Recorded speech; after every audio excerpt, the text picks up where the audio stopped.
At the dinner, everyone was having a great time chatting away. I stayed quiet, sipping my soup, just listening to them talking about things I couldn't really join in on. They were speaking in French, discussing Carrie and Ken's wedding plans. Right in front of me, his actual girlfriend. I looked up at Ken. He just smiled politely. He didn't say anything to correct them. To fit in with Ken's crowd, I've secretly learned 4 different languages. But I've always felt like the odd one out. They're all PhDs who studied abroad. And me with my associate degree? Yeah, they looked down on me for sure. I left the table and called my brother. I'm open to those arranged dates you mentioned. After the call, I flew straight back to City A that same night. It was 2 a.m. and Ken still wasn't home. A news alert popped up on my phone. It said a well-known entrepreneur John had passed, leaving half his fortune to charity. People online were mourning his loss. I teared up thinking of the last time I saw my dad. I got to the hospital too late. Dad had a bad heart, but kept it a secret. My brother blamed himself for not seeing him off. He regrets not seeing you start a family. I hung my head, drowning in guilt. Lily, I know it's tough, but this is our family's legacy. Dad always thought you had the most potential. It's a pity you moved away, but now it's up to you. Think about it, Lily. Dad had 2 wishes. For me to take over and to see me settled down. I begged Ken to come with me, to give Dad peace. Ken, just this once, can you? But he threw on a coat and stormed out. Lily, don't overdo it. Carrie's drunk somewhere out there. It's freezing, and she's not safe alone. He shut the door on me. But Carrie had David, Ken's longtime buddy, with her. That night, I saw David's social media post. It was about love that stands the test of time. I'm so jealous, he wrote. I couldn't kid myself anymore. My hope was gone. I booked a flight the next day and started packing. Ken came home, wearing his usual black coat, looking as sophisticated as ever. Back already? He said, squinting at me. Just sorting some stuff out to ship back, I said, making up an excuse. He nodded, get some rest, it's late. He didn't pry, and I stayed unusually quiet. It seemed to unsettle him. Then the phone rang. It's Carrie, sobbing on the other end. Ken, could you come over? I'm struggling here. He comforted her over the phone with a softness I've never heard. Carrie's got depression. She's drunk, you know how these things go. I should keep an eye on her, he explained, but I cut him off, I know. Ken paused, his sleeve covering a scar on his wrist. How could I forget? I was there for him through his depression. Didn't you say you wanted me to go home with you? When things settle down, I should have some free time, Ken offered. His words felt wrong somehow, like a scramble to keep things normal. And I plan to tell my friends about you. I nodded, waiting for his grand announcement that seemed to come so late.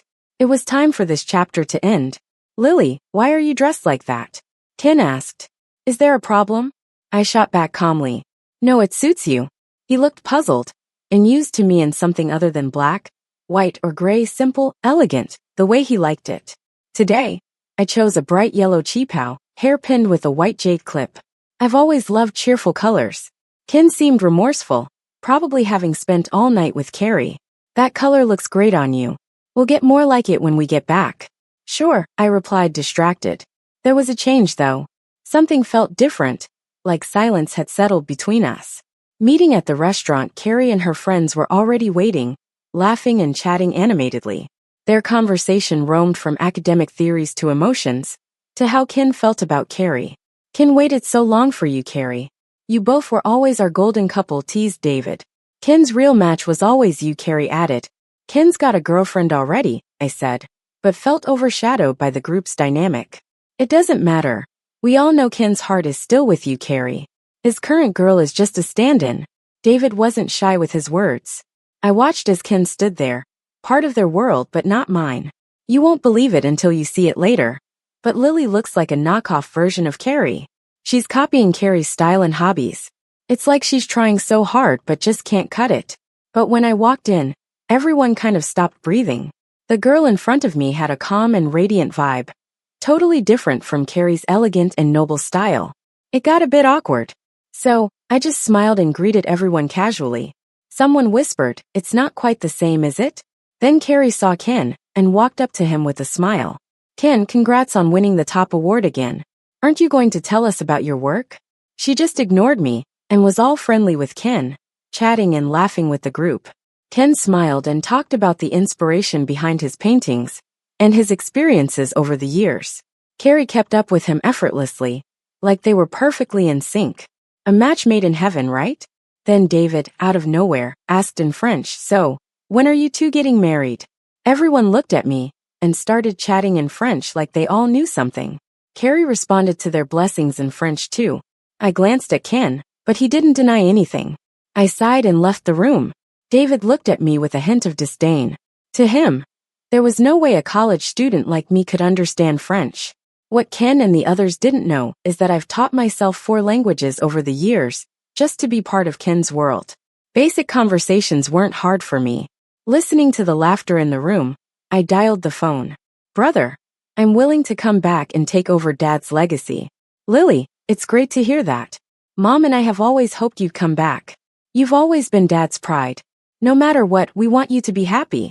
My brother's voice was filled with joy. Finally, it seemed like his little sister had figured things out. "But I need a month to wrap things up here. Is your boyfriend coming back with you?" He sensed something was off and asked suddenly. Hearing him mention Ken, I felt a moment of weakness. "Brother, I'm planning to break up with him. Dad's business, I'll make sure it thrives. I won't let it fall in our generation." Felix sighed on the other end. "Lily, after so long, he still didn't come home with you. He even missed the chance to see Dad one last time. A man like that isn't worth it. I'll help you find someone better next time. If you ever feel wronged, come home. You'll always be our child." "Thanks, bro." I held back tears, knowing my family was my safe haven. Ken noticed my empty seat. For some reason he felt uneasy. Lily wasn't around to cling or bother him anymore since she got back from home. Her calmness, her maturity, somehow made him more anxious than her usual antics. Feeling restless, Ken drank one glass after another. When I returned to the room, he was already drunk. I tried to help him, but Ken shoved me away. "I don't want to go home." "Carrie, why did you leave me?" "Carrie, don't go." Everyone awkwardly turned their heads away, not sure how to react. Ken, looking abandoned, had tears in his eyes. Carrie looked at me with a triumphant smile. Feigning an apologetic and troubled look, Carrie said, "Ken's like this, I'm afraid. I'll leave him to you then." Graciously, I handed Ken over to her. "Lily, are you even a woman?" David glared at me, anger in his eyes. My indifference towards his buddy seemed to annoy him. "Isn't that what good friends like you are for?" I calmly watched Ken clinging to Carrie and walked away without hesitation. I returned home and started packing. Everything related to Ken and me in this house was quickly cleaned out. After hesitating for a while, I opened the art studio. The room was filled with numerous sketches of backs that I had copied. I sighed, sitting in front of the easel, and found the original sketches marked by time. This sketch was something I hurriedly drew when Ken and I first met. I accidentally left it behind, and later he picked it up, which became his source of inspiration. I added the final touches, bringing color to the unfinished picture from back then. Ken didn't come back all night. I didn't call him again, and instead went to the studio alone. "Lily, are you really leaving us?" My colleagues gathered around me reluctantly. I built this design studio from scratch, and now that it's finally doing well, I'm leaving. You all can stand on your own now. Don't waste what I've left behind. "You brat, just leaving like that, you're ruthless." Molly scolded me, but her eyes showed genuine concern. She knew how much her best friend had put into this love story. When the once genius artist Ken got caught up in a plagiarism scandal and lost his muse, I was there helping him come out of the darkness, staying by his side without fail. Ken developed depression, and I stuck with him, not leaving his side to protect him from doing anything foolish. I worked hard to clear Ken's name, pouring time and money into finding the truth. I paved opportunities for him over and over. To protect his pride, I secretly bought Ken's paintings under another name, Wendy, and used their elements in fashion design. That's how I helped him regain his self-confidence. Did you know? At a launch, we introduced the latest collection of dresses. The most significant one was the wedding dress designed by the rising star Carrie. In the industry, apart from Wendy, Carrie's designs were the most distinctive. Rumor has it that the patterns on the dress were hand-drawn by the genius artist Ken. This is so romantic, a love that goes both ways. But didn't they break up a while back? Ken has a girlfriend now. Couldn't they just get back together? They're such a great match. So what if he has a girlfriend? Love is for the brave. Besides, Carrie and Ken knew each other first. Love is about being equal. That girl from the trade school is not even deserving. Love should be uplifting. That trade school girl would just drag Carrie down like a parasite. The chatter of the girls flipping through fashion magazines reached us, laughing as they did. Molly's face turned pale. What kind of twisted logic is that? Don't mind it. I stopped her from engaging in the argument and shook my head. Molly was still a bit upset as we left the cafe. I sighed and said, I don't want to be part of this relationship anymore. But you've done so much for him, taken 99 steps towards him. Are you really giving up, Lily? As my best friend, Molly knew exactly how I felt. I nodded, my eyes showing determination. I don't want to wait for him anymore. If Ken isn't willing to take that step, no point in me walking to him while he heads towards someone else. If you're on the wrong path, you should change direction in time. If one day you're standing side by side with Ken, or even above him, and he regrets it and comes running back to you, will you turn back? I shook my head. People shouldn't stand still. As I was gathering my things, an unexpected guest showed up at my apartment door. It was Ken's sister, Lucy. Lucy's eyes carried a deep disdain as she looked at me. I'm not going to come in and sit. I came here to let you know that the only daughter-in-law our family recognizes is Carrie. You know, Ken and you are different, your minds don't quite sync. For generations, we've devoted our lives to our ideals. Lily, you shouldn't force your way into a circle you don't fit into. I looked at Lucy, whose words were sharp with a half smile. Oh really? But why did Carrie insist on leaving him back then? Was it because there was no deeper connection with Ken? Anyway, I hope we can save face for each other. My brother is confused. I hope you're sensible enough to realize when to step back. Okay, I have an academic discussion on ancient culture rituals I won't prattle on. With that, she turned gracefully and left. I gazed at Lucy's departing figure, a hint of sarcasm in my eyes. Back when Ken was dealing with depression, it was Lucy who earnestly told me, Ken is fragile right now. Lily, I trust you with him. But now Lucy wants me to save some face. When Ken got home that night, I noticed he changed his clothes. I recognized it, a couple's outfit designed by Carrie. Ken noticed my gaze, explaining, I threw up on my clothes and Carrie's place only had this menswear. Don't worry, nothing happened. David was there too. I smiled. David was actually the biggest fan of the idea of Carrie and Ken as a couple. Ken nervously raised a cake. Tomorrow is our anniversary. I got the mango cake you love. I stared at the melted cake, a bit stunned. Sorry, it melted a bit. Ken looked a bit annoyed. He'd forgotten to put the cake in the fridge while taking medicine to Carrie. No worries, we can still make a wish. But I shook my head. Ken, I'm allergic to mangoes, remember? Plus, it's ruined. Let's just toss it. Get some rest. Ken watched me walk away, feeling suddenly nervous. He seemed to make up his mind and grabbed my hand. Lily, would you come home with me tomorrow? Meet my family officially? I wanted to tell Ken about my plans to leave. What's up with this brother and sister duo? Thinking of Lucy's earlier aggressive behavior, I decided to just lay everything out there. Better to be clear than misunderstood. Lily, you seem a bit different lately, Ken said, watching me from the car, his eyes carrying an unclear emotion. I didn't respond, just watched the scenery outside the window. His family, a renowned literary family, was overflowing with a scholarly air. I heard Ken was bringing his girlfriend home, so Auntie invited me to have a look too. I hope you're not unwelcome? Carrie's smile charmed everyone, making the lady of the house beam. Why would you be? We're all family. Lucy looked at me with a meaningful expression. They were the family, and I was the outsider. Inside, Carrie was the center of attention, engaging everyone in conversations I couldn't join. She dazzled with her knowledge and references, earning praise from the elders. I quietly drank tea, an invisible presence on the side. Carrie, why don't you take Lily out to the garden? Suggested the hostess, her eyes showing disdain towards me. Clearly, I was being sent away. I took the hint and stepped outside. Lily, let's talk, Carrie said. We're all grateful for what you've done for Ken. But you can see, I'm the favored daughter-in-law. A family of intellectuals values connections that match. Lily is a smart person. You know how to choose to your benefit. I looked at her, sarcasm in my eyes. Connections? Do you make choices for Ken without considering his opinion? No matter how many times he got to choose, it'd be the same. Haven't you seen that, Lily? Carrie asked, her smile knowing. I could help send you overseas for some refinement. Help you blend into this circle. Then you'd also find love within the circle. Carrie's eyes looked down on me, filled with pity. I don't need it. Lily, is it necessary? If so, I'll have to find another way to make you give up completely. Carrie had a slight smile in her eyes. I ignored him and turned away. The family dinner ended in a bad note. On the way back, Ken looked a bit tired. Just as I was about to bring up breaking up, Lucy abruptly called. Ken, you need to come back. Carrie's in a really bad state. At the same time, Carrie sent Ken a photo. She wore the wedding dress she designed, sitting on a skyscraper rooftop. The wind blew her dress, her expression was sorrowful. Ken, I'll marry you in the next life. I watched Ken run toward the skyscraper without hesitation, tears falling in the wind. I turned and walked the opposite direction. Back home, I packed my things. A new message notification popped up. A legendary love between a genius painter and a fashion rising star.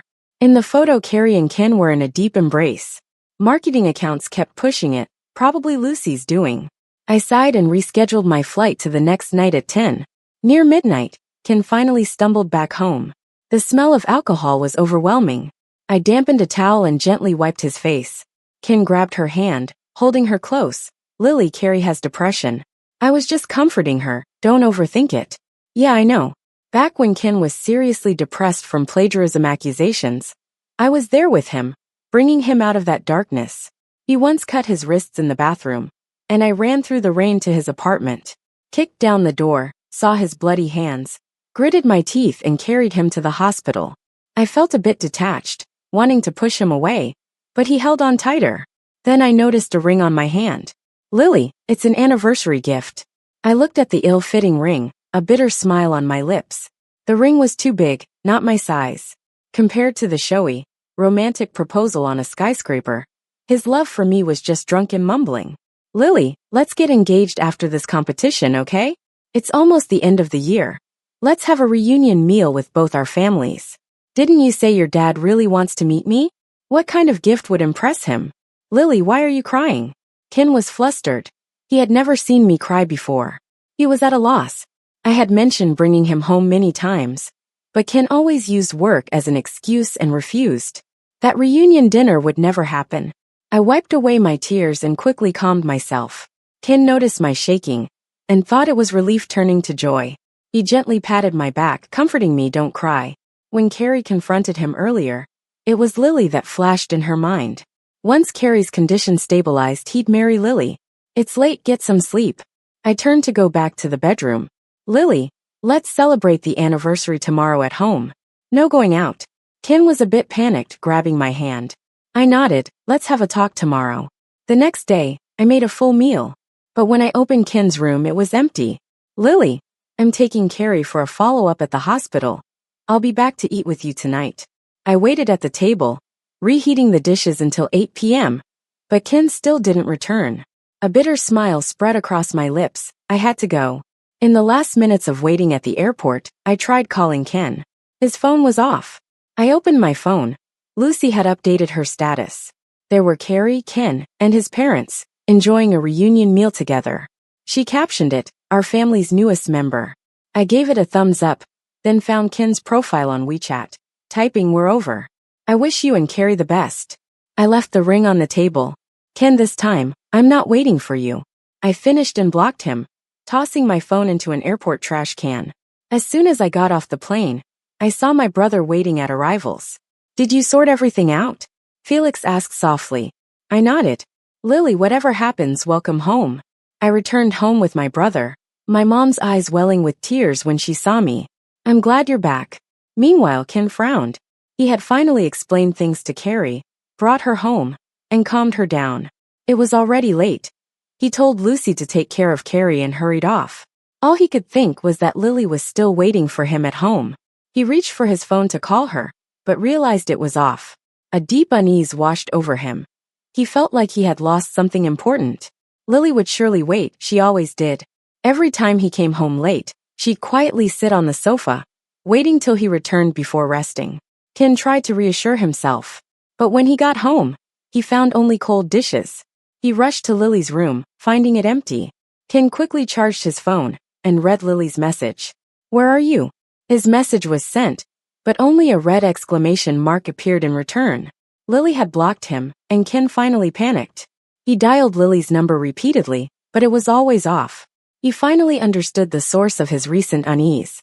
Lily had become more understanding simply because she stopped caring.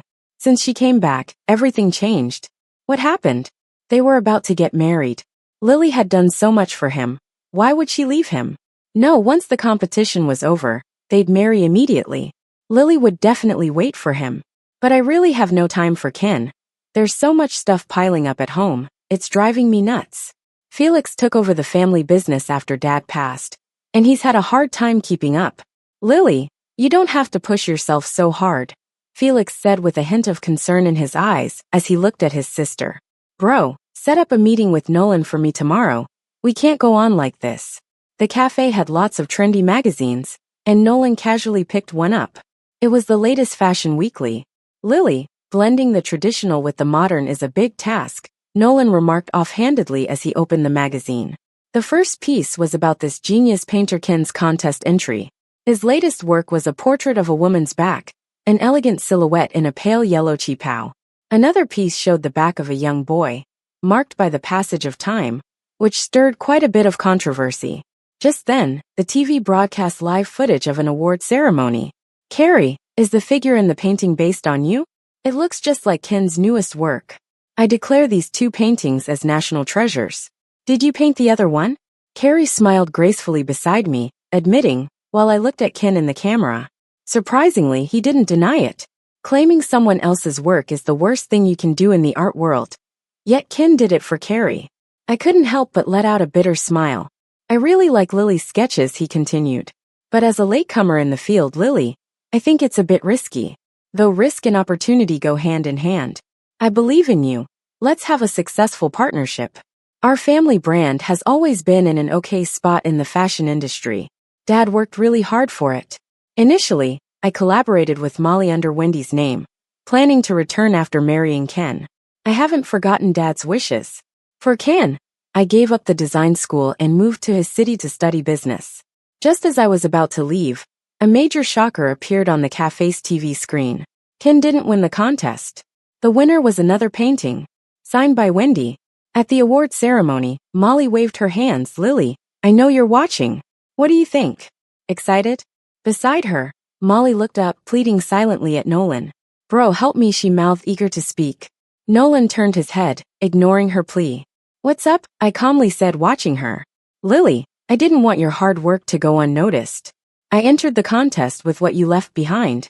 Carrie is trying to steal your spotlight. Molly looked furious. Now the internet is going wild. People are realizing Wendy's and Carrie's works look strikingly similar. And she's being exposed. Dig a bit, and you find out Carrie's entire shady past was revealed. Back then, she's the one who made Ken plagiarize. She sold Ken's painting to fund her study abroad. Now she's famous, and the intermediary is squeezing her for money. Guess they couldn't settle. Don't be mad. I heard you needed a collaborator, so I brought my brother here with sincerity. We can't let go of our studio.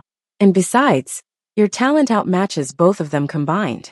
Molly doesn't think it's fair what I've gone through all these years. Warmth filled me. You little rascal. 3 days later there's going to be an auction in City A, where the contest winner has to create a piece, part of it going to charity. What are you planning to paint? I smiled, looking at the two national treasures. These will do. At the auction I spotted Ken. Carrie wasn't by his side this time. Lily, you're actually Wendy. I always kept that sketch of yours. Been searching for you since. He had picked up the sketch I left behind, fueling his inspiration. Recalling that fleeting glance from years ago, I realized he wasn't the same boy anymore. The French host came over to greet me, and I responded with a polite smile. Lily. Ken seemed surprised, then remembered something. I'm sorry. Let's go, Nolan said, stepping in with a grin, raising an eyebrow at Ken. Lily, who's he? Nolan simply extended his arm, leaving the question unanswered. I took his arm gracefully. Why don't you worry about your fiancé instead? The auction featured more than paintings, there were antiques too. For some reason, everything I liked Ken bid against me. Not bidding anymore? Nolan asked playfully, glancing at me. We should really consider costs.